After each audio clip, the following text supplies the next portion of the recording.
Miss ladies நண்பர்கள் அனைவருக்கும் வணக்கம். நான் ஸ்ரீவர்மா மருத்துவமனையின் பெண்கள் சிறப்பு மருத்துவர் ஜெயரூபா. சாதாரணமா நம்ம தோல் செல் 28 நாளையிலிருந்து 30 நாளைக்கு ஒரு முறை தான் புதிய செல்கள் வரும். ஸோ, இதுவே சொரியாசிஸ்னால பாதிக்கப்பட்ட ஒரு நபருக்கு 3லேருந்து 4 நாளுக்குள்ளேயே புது செல்கள் வந்துரும். அந்த புது செல்கள் முறையா உருவாகாம, ஸோ அதில ஒரு உட்கரு இருக்காது. அது ப்ராப்பரா உருவாகி இருக்காது. ஸோ அந்த மாதிரி 28 நாளைக்கு ஒரு முறை அப்டின்னா, நமக்கு கிராஜுவலா அந்த மேல இருக்கக்கூடிய டெட் செல்ஸ் எல்லாமே உதிர்ந்து போயிரும். நம்ம குளிக்கும் பொழுது, இல்ல நம்ம அத ரப் பண்ணும் பொழுது. ஆனால் 3 நாளைக்கு ஒரு முறை வருது அப்படின்னாலும், நமக்கு அது ஒரு செதில் மாரி உருவாக ஆரம்பிச்சுரும். ஸோ, அத தான் நம்ம சொரியாசிஸ் அப்படின்னு நம்ம சொல்றோம். இந்த சொரியாசிஸ பொறுத்தவரைக்கும் ஏன் அத நிரந்தரமா சரி செய்ய முடியல? ஆக்சுவலா நம்ம உடம்புல என்ன நடக்குது? இதை எப்படி நம்ம சரி செய்யணும்? அத பத்தி தான் நம்ம இன்னைக்கு பார்க்க போறோம். இந்த சொரியாசிஸ் அப்படிங்கிறது செதில் உதிர்ப்படை அப்படின்னு சொல்லுவோம். நம்முடைய தோல்ல ரவுண்டா ஒரு மீன் செதில் மாதிரி இருக்கும். ஸோ, அந்த செதில நம்ம நீக்கி பார்க்கும்போது, ஒரு பின் பாயிண்ட் ப்ளீடிங் அப்படின்னு நம்ம சொல்லுவோம். சின்னதா ஒரு குண்டூசி அளவுக்கு இரத்த கசிவு இருக்கலாம். ஸோ, இதுதான் நம்ம சொரியாசிஸ்ன்னு நம்ம சொல்லுவோம். இது டிப்பிக்கலா இருக்கக்கூடிய சொரியாசிஸ். சில பேருக்கு தலைப்பகுதியில மட்டும் ஸ்கேல்ப் சொரியாசிஸ் இருக்கலாம். ரொம்ப நாளா டாண்ட்ரஃப்ன்னு சொல்லி ட்ரீட் பண்ணிட்டு இருப்பாங்க. நெறைய ஷாம்பு போட்டிருப்பாங்க. ஆனா, அது அந்த செதில் மாதிரி, மீன் செதில் மாதிரி பெரிய பெரிய அந்த டாண்ட்ரஃப் கூட இருக்கக்கூடிய விஷயங்கள் மாதிரியே வரும். ஆனால் டாண்ட்ரஃப்ல அது சின்ன சின்ன ஒரு ரவ மாதிரி உருண்டையா வரும். ஆனால் இதுவே அ சொரியாசிஸ்ல பார்த்தீங்க அப்படின்னா, மீன் செதில் மாதிரியே வரும். அப்படி இருந்தது அப்படின்னா, அது ஸ்கேல்ப் சொரியாசிஸ். ஒரு சிலருக்கு பார்த்தீங்கன்னா, உள்ளங்கை, உள்ளங்கால் மட்டும் வெடிப்பு உண்டாகி, அந்த இடத்துல நீர்க்கசிவோட இருக்கும். இது பிளான்டோ பால்மார் சோரியாசிஸ் அப்படின்னு நம்ம சொல்லுவோம். இதுலயே நெறைய வெரைட்டி இருக்கு. ஒரு சிலருக்கு பார்த்தீங்கன்னா, முழங்காலோட மூட்டு பகுதி, அதே மாரி நம்மளுடைய முழங்கையோட அந்த மூட்டு பகுதி, இந்த பகுதிகள்ல மட்டும் அவங்களுக்கு அந்த சொரியாட்டிக் லீஷன்ஸ் இருக்கும். ஒரு சிலருக்கு பார்த்தீங்கன்னா, உடம்பு ஃபுல்லாவே இருக்கும். ஸோ, இந்த சொரியாசிஸ் அப்படிங்கிறது ஏன் வருது? நம்மளுடைய தோல் செல்கள நம்ம உடம்போட நோய் எதிர்ப்பு சக்தி மண்டலம் வெளிப்பகுதியா நெனச்சுக்குது. ஒரு ஃபாரின் பாடியா நெனச்சுக்குது. ஒரு வைரஸோ, பாக்டீரியாவோ நம்ம உடம்புக்குள்ள வருது அப்டின்னா, அதனுடைய புரோட்டீனுக்கு ஏத்த மாரி ஒரு ஆன்டிபாடிஸ் நம்ம உடம்புல உருவாகும். ஸோ, அதனால தான் ஒரு வாட்டி வந்த வைரஸ், பாக்டீரியா நமக்கு மீண்டும் வந்துச்சு அப்டின்னா, ஈஸியா நம்ம உடம்போட நோய் எதிர்ப்பு சக்தி மண்டலம் அத அழிச்சிடும். ஸோ, அதனால தான் ஒரு வாட்டி அம்மை வந்தவங்களுக்கு மீண்டும் வராதுன்னு சொல்லுவாங்க. கொஞ்ச காலகட்டத்துக்கு. வேற வெரைட்டி நமக்கு வரலாம். ஸோ, அதே போல தான் நம்ம உடம்புக்குள்ள இருக்கக்கூடிய இந்த நோய் எதிர்ப்பு சக்தி மண்டலம் தவறுதலா தோல் செல்களையே ஒரு பாக்டீரியா, வைரஸஸ், ஒரு ஃபாரின் பாடின்னு நெனச்சுட்டு, அதற்கு எகைன்ஸ்ட்டா உங்களுக்கு ஒரு ஆன்டிபாடிய உருவாக்கிருது. அதனால தான் நீங்க ஸ்டீராய்டு வகையான மருந்துகள் எடுத்து, உங்க நோய் எதிர்ப்பு சக்தியே முழுசா குறைச்ச பிறகு தான் உங்களுக்கு அந்த பிரச்சனைகள் குறைய ஆரம்பிக்கும். ஆனா, நோய் எதிர்ப்பு சக்தி கம்மியா இருந்ததுன்னா, வேறு சில பிரச்சனைகளும் நமக்கு வர ஆரம்பிக்கும். ஸோ, இந்த சொரியாசிஸ் எதனால வருது? பெரும்பாலும் மரபியல் காரணங்களால வரலாம். நம்மளுடைய அம்மாவுக்கோ, அப்பாவுக்கோ, இல்ல தாத்தா, பாட்டிக்கோ யாருக்காவது இருந்ததுன்னா, அது நம்மளோட ஜீன்லயும் இருக்கும். ஸோ, அந்த ஜீன நாம எப்படி ட்ரிகர் பண்றோங்கிறத பொறுத்து ஒரு சிலருக்கு வரும், ஒரு சிலருக்கு வராது. ஏன்னா, தாத்தாக்கு இருந்திருக்கும், அப்பாவுக்கு இருந்திருக்காது. ஆனா, பேரனுக்கு வரும். ஸோ, இவங்க அந்த சிச்சுவேஷன கிரியேட் பண்ணியிருப்பாங்க. அதனால தான் அவங்களுக்கு வந்திருக்கும். பெரும்பாலும் மரபியல் காரணங்களால வரும். இன்னைக்கு நம்ம நெறைய பேர்கிட்ட பாக்குது, "எங்க தாத்தா, பாட்டிக்கெல்லாம் யாருக்குமே இல்ல டாக்டர். ஆனா எனக்கு எப்படி வந்துச்சுன்னு தெரியல." அப்படின்னு பார்க்கும்போது, மன அழுத்தம் முக்கியமான காரணமா இருக்கு. மன அழுத்தம் இருந்ததுன்னா, நம்ம நோய் எதிர்ப்பு சக்தி மண்டலத்துக்கு எது நம்ம உடம்புல இருக்கக்கூடிய செல்கள், எது வெளியிலேருந்து வந்த செல்கள் அப்படிங்கிறத பகுத்து ஆராயக்கூடிய ஒரு தன்மை அதற்கு போயிடும். ஸோ, அதனாலேயும் உங்களுக்கு இந்த பிரச்சனை வரலாம். 3வதா, ஒரு சிலருக்கு அவங்க சாப்பிடக்கூடிய உணவுப் பொருட்களால இந்த விஷயம் வரலாம். இன்னைக்கு நெறைய இந்த ரீஃபைன்ட் ஆயில் எல்லாம் வருது. ஸோ, அந்த ரீஃபைன்ட் ப்ராசஸ் பண்றதுல சில வகையான கெமிக்கல்ஸ் நம்மளோட பாடியில இம்யூன் சிஸ்டத்த ட்ரிகர் பண்ணுது அப்படிங்கிற மாரி ரீசன்ட் ரிசர்ச் சொல்லுது. ஸோ, இந்த ப்ராசஸ்டு ஆயில்ல இருக்கக்கூடிய சல்ஃபர் கன்டென்ட் இத ஸ்டிமுலேட் பண்ணலாம் அப்படிங்கிற மாதிரியான ஆராய்ச்சிகள்லாம் இருக்கு. ஸோ, உணவு முறைகளும் இந்த சொரியாசிஸ் வர்றதுக்கு முக்கியமான காரணமா இருக்கு. 4வதா, ஸ்மோக்கிங்கோ, இல்ல ஆல்கஹால் வந்து எடுத்துக்கொள்ளக்கூடிய ஒரு வழக்கம், இல்ல உடல் எடை அதிகமா இருக்கிறது. இது எல்லாமே நம்ம உடம்புக்குள்ள இன்ஃப்ளமேஷன வந்து ட்ரிகர் பண்ணும். அதனால கூட சில பேருக்கு சொரியாசிஸ் மாதிரியான பிரச்சனைகள் வந்து வரலாம். 5வதா ஒரு சிலருக்கு வந்து பார்த்தீங்க அப்படின்னா, இந்த மெனோபாஸ் காலகட்டத்தில, இல்ல வந்து ஒரு சில ஹார்மோனல் சேஞ்சஸ் வந்து வரும்பொழுது, இல்ல ஒரு சில மாத்திரைகள் எடுத்துக்கும்போது, மெயினா பிபிக்காக ஒரு சில மாத்திரைகள்லாம் வந்து எடுத்திருப்பாங்க. ஸோ அந்த மாதிரியான காலகட்டங்கள்ல இந்த சொரியாசிஸ் வந்து வரலாம். ஸோ நம்ம உடம்புக்குள்ள இருக்கக்கூடிய நோய் எதிர்ப்பு சக்தி மண்டலம். ஸோ இது பாதிக்கப்படுறது.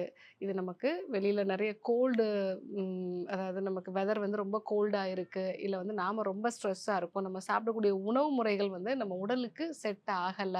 ஸோ இந்த மாதிரியான காரணங்களால இந்த நோய் எதிர்ப்பு சக்தி மண்டலம் டிஸ்டர்ப் ஆகும்போது அந்த ப்ராப்ளம் வரும். இதை எப்படி நம்ம சரி செய்யலாம்? அறிவியல் பூர்வமாக நிரூபிக்கப்பட்ட சில விஷயங்கள் வந்து இந்த சொரியாசிஸ்க்கு வந்து இருக்கு. ஸோ அதில முதல் விஷயம் வைட்டமின் டி வந்து தேவையான அளவு இருந்துச்சு அப்படின்னா, இந்த சொரியாசிஸ் அதிகமா ஸ்ப்ரெட் ஆகாது. இல்ல நம்ம பாடிலயும் ட்ரிகர் ஆகாது. ஸோ ரெகுலரா சன்லைட் எக்ஸ்போஷர்ல இருந்தீங்க அப்படின்னா, உங்களுக்கு இந்த சொரியாசிஸ் வரத நீங்க வந்து அவாய்ட் பண்ணிக்கலாம். இல்ல வந்து சொரியாசிஸ் வந்தாலும் அது அதிகமா ஸ்ப்ரெட் ஆகாம வந்து குறைச்சுக்கலாம். 2வது விஷயம் இந்த சன்லைட்ல இருக்கக்கூடிய யூவி ரேஸ் வந்து உங்களோட அந்த செல்கள் முதிர்ச்சி அடையக்கூடிய வேகத்த வந்து குறைக்கும். ஸோ நான் 28 டேஸ்க்கு ஒன்ஸ் நடக்க வேண்டியது 3, 4 டேஸ்லயே நடக்குதுன்னு சொன்னேன் இல்லைங்களா? அந்த ஃபாஸ்ட்டா அது வந்து வரத குறைக்கும்.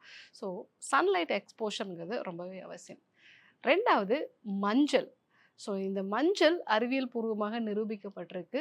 நம்ம ஸ்கின் செல்கள வந்து தாக்குறதுக்கு இன்டர்லூக்கின் 6 டிஷ்யூ நெக்ரோசிங் ஃபேக்டர் இதெல்லாம் வந்து நம்ம பாடியில அதிகமாகும். இதனோட அளவெல்லாம் குறைக்கிறதன் மூலமாக மஞ்சள் நமக்கு சொரியாசிஸோட அந்த ஸ்ப்ரெட் ஆகக்கூடிய அளவ வந்து குறைக்கிறது. இன்ஃப்ளமேஷன குறைக்குது அப்படிங்கிற மாரி ஆய்வுபூர்வமாக நிரூபிக்கப்பட்டிருக்கு.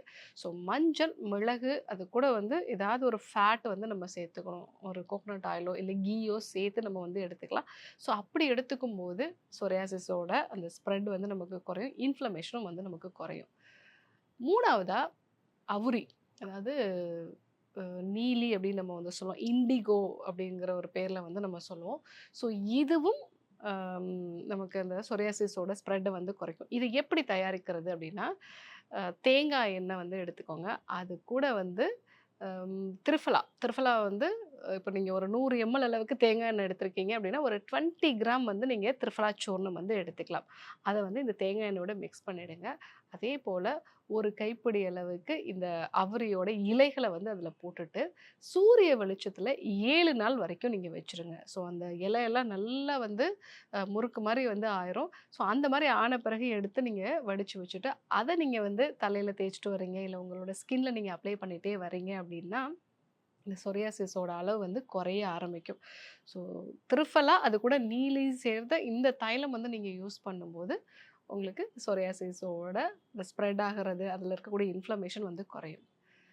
4வதா வெட்பாலை தைலம். இந்த வெட்பாலை அப்படிங்கிறது ஒரு பாலுள்ள ஒரு மரத்தினுடைய இலை. ஸோ இது நெறைய மலைப்பாங்கான இடங்கள்ல வந்து கிடைக்கும். இந்த வெட்பாலை இலைய நீங்க தேங்காய் எண்ணெயில போட்டு சூரியப்புடம் ஒரு 7 நாள் நீங்க வச்சுட்டு, அதுக்கப்புறமா நீங்க வந்து யூஸ் பண்ணீங்க அப்படின்னா, ஸோ இத உள்ளுக்கும் நம்ம வந்து எடுத்துக்கலாம். உள்ளுக்கு வந்து ஒரு 10 சொட்டு அளவுக்கு வெதுவெதுப்பான வெந்நீரோட இல்ல பாலோட சேர்த்து எடுத்துக்கிட்டோம் அப்படின்னா, இந்த சொரியாசிஸ் வந்து நல்லா குறைய ஆரம்பிக்கும். எக்ஸ்டர்னலாவும் நம்ம வந்து யூஸ் பண்ணிக்கலாம். ஸோ இந்த வெட்பாலை தைலத்த நம்ம டாண்ட்ரஃப்க்கும் யூஸ் பண்ணிக்கலாம். ஸ்கின் சார்ந்த நெறைய பிரச்சனைகளுக்கு வந்து நம்ம யூஸ் பண்ணிக்கலாம். ஸோ இதை நம்ம வந்து பயன்படுத்துறது நல்லது. 5வதா பரங்கிப்பட்டை சூர்ணம். ஸோ இது வந்து ஒரு மூலிகை. ஸோ இந்த பரங்கிப்பட்டைய வந்து சூர்ணமா நம்ம உள்ளுக்கு எடுத்துக்கும்போது, இது நம்மளுடைய ரத்தத்தில இருக்கக்கூடிய கழிவுகள வந்து வெளியேற்றும். நம்ம நோய் எதிர்ப்பு சக்திய வந்து முறைப்படுத்தக்கூடிய ஒரு தன்மை இதற்கு உண்டு. ஸோ இந்த பரங்கிப்பட்டை சூர்ணம் ஒரு மருத்துவரோட ஆலோசனையோட சேர்த்து நீங்க வந்து எடுத்துக்கிட்டீங்க அப்படின்னா, இன்னும் சிறப்பான பலன்கள் வந்து கிடைக்கும். இது கூட நல்ல இரவு தூக்கம் இருக்கிற மாதிரி நீங்க ஃபாலோ பண்றது, ஆரோக்கியமான உணவு முறைகள வந்து ஃபாலோ பண்றது, மன அழுத்தத்த குறைக்கிறதுக்கான சுவாச பயிற்சி பயிற்சிகள், தியான பயிற்சிகள் இதெல்லாம் நீங்க ஃபாலோ பண்ணீங்க அப்படின்னா, சொரியாசிஸ்ல நல்ல ஒரு மாற்றத்த வந்து பார்க்கலாம். இந்த சொரியாசிஸ பொறுத்தவரைக்கும் இது மனது சார்ந்த ஒரு நோய் அப்படிங்கிறதுனால, நெறைய பேருக்கு வந்து இது ஒன்ஸ் வந்தா நமக்கு சரியாகாது அப்படிங்கிற மனநிலையாலே வந்து இது தொடர்ந்து அதிகரிச்சுட்டே இருக்கும். அதே மாரி ஒரு சில கிளைமேட்லயும் இவங்களுக்கு அதிகமாகும். ஏதாவது முக்கியமான ஒரு ஒர்க் வந்து ஸ்ட்ரெஸ்ஃபுல்லா பண்ணிட்டே இருக்காங்க. ஸோ நெறைய பேர வந்து நம்ம பார்த்துருப்போம். ஒரு எக்ஸாம் நான் படிச்சுட்டு இருக்கேன் டாக்டர். ஸோ ஒரு வாட்டி வந்து அது மிஸ் ஆயிடுச்சு. நெக்ஸ்ட் எக்ஸாம் வரப்போகுது. அந்த மாதிரியான கண்டிஷன்ல பார்த்தீங்க அப்படின்னா, உங்களுக்கு இந்த சொரியாட்டிக் லீஷன்ஸ் வந்து அதிகமாகும். ஸோ ரொம்ப மன அழுத்தம் இருந்தது அப்படின்னாலும், இந்த பிரச்சனை வந்து அதிகமாகும். ஸோ அதற்கு முறையான ஒரு சுவாச பயிற்சி, தியான பயிற்சி இதையும் சேர்த்து நம்ம பண்றது நல்லது. சொரியாசிஸ பொறுத்தவரைக்கும் சர்ம தேஜஸ் கேப்சூல்ஸ் வந்து எடுத்துக்கலாம். உணவுக்கு முன்னாடி. மானசா கேப்சூல்ஸ் உணவுக்கு அப்புறமா வந்து எடுத்துக்கலாம். ஸோ இத நம்ம ஃபாலோ பண்ணும்பொழுதும் நமக்கு அந்த சொரியாட்டிக் லீஷன்ஸ் வந்து குறையும். இது எல்லாத்த விட முக்கியமான ஒரு விஷயம் என்னன்னா, கழிவு நீக்க சிகிச்சை முறை. இந்த சொரியாசிஸ்ங்கிறது ஒரு ஆட்டோ இம்யூன் டிஸார்டர். எதனால நம்மளுடைய நோய் எதிர்ப்பு சக்தி தவறுதலா நம்ம உடம்புல இருக்கக்கூடிய ஸ்கின் செல்கள அழிக்குது? எங்கே இந்த சமநிலை தவறி போகுது? ஸோ இத நம்ம சரி பண்றதுக்கு முதல்ல நம்ம குடல வந்து சுத்தம் பண்ணணும். அடுத்ததா நம்ம ரத்தத்த சுத்தி பண்ணக்கூடிய ஒரு விஷயம். ஸோ நம்முடைய மருத்துவ முறைய பொறுத்தவரைக்கும், நம்ம சாப்பிடக்கூடிய உணவு முதல் நாள் வந்து நம்மளுடைய உடம்புல சாரமா வந்து இருக்கும். உணவினுடைய சாரமா இருக்கும். 2வது நாள் நம்மளுடைய ரத்த தாதுவா வந்து மாறும். 3வது நாள் தான் நம்மளுடைய தசைக்கு வந்து போகும். ஸோ இந்த மாதிரி அது ஒவ்வொரு மண்டலமா வந்து போகும். அதுல நம்மளுடைய உணவினுடைய சாரம் வந்து சரி பண்றது அப்படின்னு தான் நம்ம வந்து டீடாக்ஸ் பண்றோம். 2வது நம்முடைய ரத்தத்த சுத்தி பண்றதுக்கு கசப்பான சில மூலிகைகள், இல்ல வந்து அருகம்புல், மிளகு கஷாயமா வந்து எடுத்துக்கிறது. ஸோ இல்ல மஞ்சள் டீ கஷாயம் வந்து எடுத்துக்கிறது. இந்த மாரி நம்ம ஃபாலோ பண்ணோம் அப்படின்னா, ரத்தத்தையும் வந்து சுத்தி பண்ண முடியும். ஸோ திராட்சை வந்து ரத்தத்த வந்து சுத்தி பண்ணும். அதேபோல பீட்ரூட்டும் வந்து ரத்தத்த வந்து சுத்தி பண்ணும். சில வகையான கசப்பான உணவுப் பொருட்கள் மெயினா வந்து வேம்பு, மஞ்சள் இதுவும் வந்து ரத்தத்த வந்து சுத்தி பண்ணும். ஸோ இந்த மாதிரி நம்ம ரத்தத்த சுத்தி பண்ணக்கூடிய விஷயங்களும் ஃபாலோ பண்ணும் பொழுது, சொரியாசிஸ்ல இருந்து நிரந்தரமான ஒரு தீர்வு நமக்கு கிடைக்கும். ஸோ இன்னைக்கு இந்த சொரியாசிஸ பத்தி நம்ம நெறைய விஷயங்கள் வந்து தெரிஞ்சுக்கிட்டோம். சொரியாசிஸ்னா என்ன? இது எப்படி நமக்கு வருது? இதற்கு அறிவியல் பூர்வமாக நிரூபிக்கப்பட்ட சில ஆய்வு முறைகளையும், அந்த வைத்திய முறைகளையும் நம்ம வந்து பார்த்தோம். கண்டிப்பா ஃபாலோ பண்ணி பாருங்க. இத பத்தி வேற ஏதாவது டவுட்ஸ் இருந்தது அப்படின்னாலும் கமெண்ட்ல சொல்லுங்க. அடுத்தடுத்து வரக்கூடிய வீடியோக்குள்ள அத பத்தி இன்னும் விரிவா பேசலாம்.